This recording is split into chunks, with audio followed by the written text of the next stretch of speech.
ആസപ്പടി കേസിൽ വീണയെ കുരുക്കിക്കൊണ്ട് കൂടുതൽ തെളിവുകൾ. വീണ വിജയൻ വ്യാജരേഖകൾ നിർമ്മിച്ചെന്നാണ് ഇഡിയുടെ കണ്ടെത്തൽ. നൽകാത്ത സേവനത്തിന്റെ ഇൻവോയ്സ് ഐഫോണിൽ ഉണ്ടാക്കിയെന്നാണ് കണ്ടെത്തൽ. വ്യാജ IT സേവനത്തിന്റെ കരാറും ഫോണിൽ നിന്ന് കണ്ടെത്തി. കർത്തയുമായുള്ള ചർച്ചകളെല്ലാം IT സേവനങ്ങളെക്കുറിച്ച് മാത്രമെന്നും ഇഡി കണ്ടെത്തി. വീണയുടെ പേരിൽ ലേക്ക് ഇന്ത്യ കോർപ്പ് എന്ന പേരിൽ രണ്ടാമതൊരു കമ്പനി ഉണ്ടെന്നുമുള്ള ഏറ്റവും പ്രധാനപ്പെട്ട കണ്ടെത്തലാണ് ഈ മണിക്കൂറിൽ പുറത്തുവരുന്നത്. ജിജീഷ് കരുണാകരനുണ്ട് കൊച്ചിയിൽ നിന്നും ഈ വാർത്തയുടെ ഏറ്റവും പ്രധാനപ്പെട്ട വിവരങ്ങൾ പങ്കുവയ്ക്കാൻ. Jijeesh, very good afternoon. Veena വിജയന് കുരുക്ക് മുറുകുന്നു എന്നുള്ള ഏറ്റവും പുതിയ അപ്ഡേറ്റ് ആണല്ലോ ഇപ്പോൾ കൊച്ചിയിൽ നിന്നും വരുന്നത്. ഇഡിയുടെ അന്വേഷണത്തിൽ വീണയ്ക്കെതിരായി മാറുന്ന തെളിവുകൾ, വീണയ്ക്ക് കുരുക്കായി മാറുന്ന തെളിവുകൾ എന്തൊക്കെയാണ്?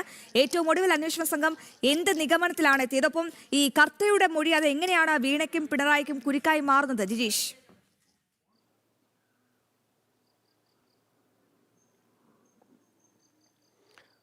ശ്രുതി, ടി വീണയ്ക്കും ഒപ്പം തന്നെ അച്ഛൻ പിണറായി വിജയനെയും കുരുക്കുന്ന ഏറ്റവും പ്രധാനപ്പെട്ട തെളിവുകൾ തന്നെയാണ് അനുദിനം എന്നോണം എൻഫോഴ്സ്മെന്റ് ഡയറക്ടറേറ്റിന്റെ മുന്നിലേക്ക് എത്തിയിരിക്കുന്നത്. അതുതന്നെയാണ് നമ്മൾ പുറത്തുവിട്ട ഓരോ രേഖകളിലും കൃത്യമായി തന്നെ വ്യക്തമാകുന്നത്. അതിൽ ഏറ്റവും പ്രധാനമെന്ന് പറയുന്നത്, നേരത്തെ ശശിധരൻ കർത്തയുടെ മൊഴികളാണ് പുറത്തു വന്നിരുന്നത് എങ്കിൽ പിണറായി വിജയനിലേക്ക് അന്വേഷണം എത്താവുന്ന ഏറ്റവും പ്രധാനപ്പെട്ട തെളിവുകളാണ്, മൊഴികളാണ് പുറത്തു വന്നതെങ്കിൽ അതിനുമപ്പുറം ടി വീണ ഉണ്ടാക്കിയ വ്യാജ രേഖകളുമായി ബന്ധപ്പെട്ട വിവരങ്ങൾ തന്നെയാണ് ഈ ഒരു ഘട്ടത്തിൽ നൽകാൻ കഴിയുന്നത്. അത് വ്യാജരേഖ ഐഫോണിലാണ് ടി വീണ നിർമ്മിച്ചത് എന്നാണ് എൻഫോഴ്സ്മെന്റ് ഡയറക്ടറേറ്റിന്റെ കണ്ടെത്തൽ. അത് തന്നെയാണ് അവർ നൽകിയിരിക്കുന്ന റിപ്പോർട്ടിൽ കൃത്യമായി സൂചിപ്പിക്കുകയും ചെയ്യുന്നത്.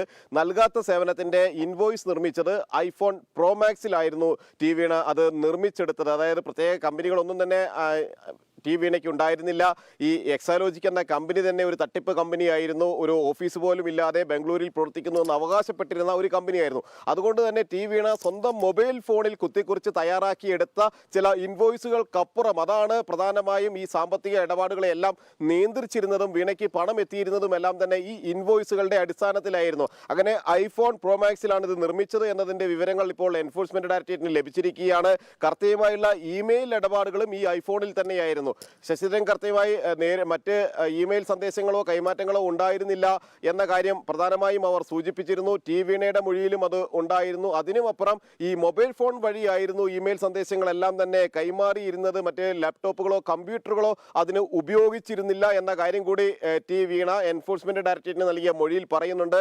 അത് പ്രധാനമായും ഒരു റിപ്പോർട്ടായി അഡ്ജുഡിക്കേറ്റിംഗ് അതോറിറ്റിക്ക് സമർപ്പിച്ചിരിക്കുന്ന റിപ്പോർട്ടിലടക്കം ഈ കാര്യങ്ങൾ എൻഫോഴ്സ്മെന്റ് ഡയറക്ടറേറ്റ് വ്യക്തമാക്കുകയും ചെയ്യുന്നുണ്ട്. IT സേവനങ്ങളെ കുറിച്ചെല്ലാം മറിച്ച് പണമിടപാടുകളെ കുറിച്ച് മാത്രമായിരുന്നു ഈ ഇമെയിൽ ഇടപാടുകളെല്ലാം തന്നെ, ചർച്ചകളെല്ലാം തന്നെ നടന്നിരുന്നത് ശശിധരൻ കർത്തയുമായി. കാരണം ടി വീണയ്ക്ക് ശശിധരൻ കർത്തയോട് ചോദിക്കാൻ മറ്റ് IT സേവനങ്ങളുമായി ബന്ധപ്പെട്ട കാര്യങ്ങൾ ഉണ്ടായിരുന്നില്ല. മറിച്ച് തനിക്ക് കൃത്യമായി ലഭിക്കേണ്ട മാസപ്പടി അത് തടസ്സം കൂടാതെ ലഭിക്കുന്നതിനുള്ള കാര്യങ്ങൾ മാത്രം.